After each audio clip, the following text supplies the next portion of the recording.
اپنا بچہ کیا ہم کسی کو گود دے سکتے ہیں؟ دینے پر گورنمنٹ کی طرف سے کوئی پابندی نہیں ہے، آپ دے تو سکتے ہیں،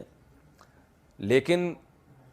میں کبھی بھی اس عمل کی حوصلہ افزائی نہیں کرتا،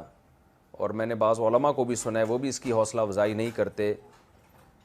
وجہ اس کی یہ ہے کہ جب آپ اپنی بیٹی کسی اور سے پلواتے ہیں تو بچی بہن بھائیوں سے محروم ہو جاتی ہے۔ بچے کو کھیل کود کے لیے، اپنے دل کی باتیں شیئر کرنے کے لیے اپنے قریب العمر بہن بھائی چاہیے۔ یہ ماہر نفسیات بھی کہتے ہیں، اور جو یورپ کے بڑے بڑے ڈاکٹر جو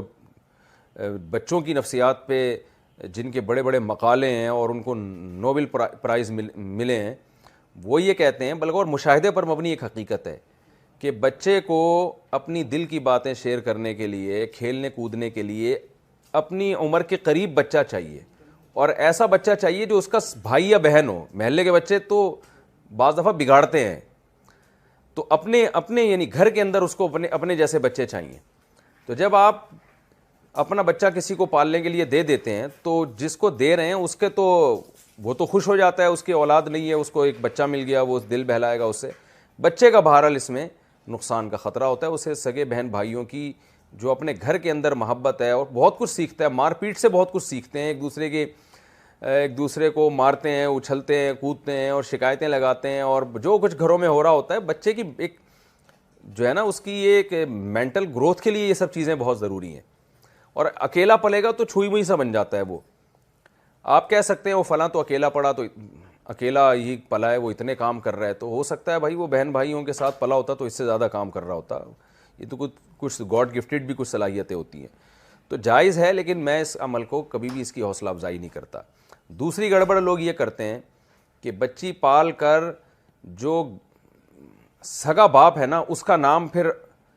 آئی ڈی کارڈ میں یا ڈاکومنٹس میں اس کا نام نہیں ڈالتے۔ یہ تو بالکل کبیرہ گناہ ہے۔ قرآن مجید نے صاف طور پر کہا ہے کہ آپ بچے کی ولدیت کسی قیمت پہ چینج نہیں کر سکتے۔ تو بچے کی ولدیت میں بچے کے اوریجنل باپ کا نام آنا چاہیے۔ بچے کو بچپن سے یہ بات بتانی چاہیے کہ تمہارے ماں باپ تمہارے اصل والد وہ ہیں۔ یہاں بھی لوگ دھوکہ دے رہے ہوتے ہیں، بچہ اڈاپٹ کرتے ہیں، اس کو بتاتے ہی نہیں ہیں، بڑا ہو جاتا ہے تو اس کو دائیں بائیں سے پتہ چل رہا ہوتا ہے، پھر اس کا دل بہت خراب ہوتا ہے کہ میں جس کو اپنے اصل پیرنٹ سمجھتا تھا وہ نہیں ہے۔ بچپن سے بچے کو بتا دینا چاہیے کہ بھئی تمہارے اوریجنل والد وہ ہیں۔ آپ نے اگر بچہ پالا ہے تو آپ بتا دیں میں اوریجنل والد نہیں ہوں، اوریجنل تمہارے وہ والے والد ہیں، لیکن میں تمہیں پالوں گا باپ کی طرح۔ تو ڈاکومنٹ میں کہیں بھی اوریجنل والد کا نام آنا ضروری ہے، حتیٰ کہ قرآن نے یہاں تک کہا ہے کہ اگر کسی بچے کے اوریجنل باپ کا پتہ ہی نہیں، یعنی کہیں سے آپ نے بیچارے کہیں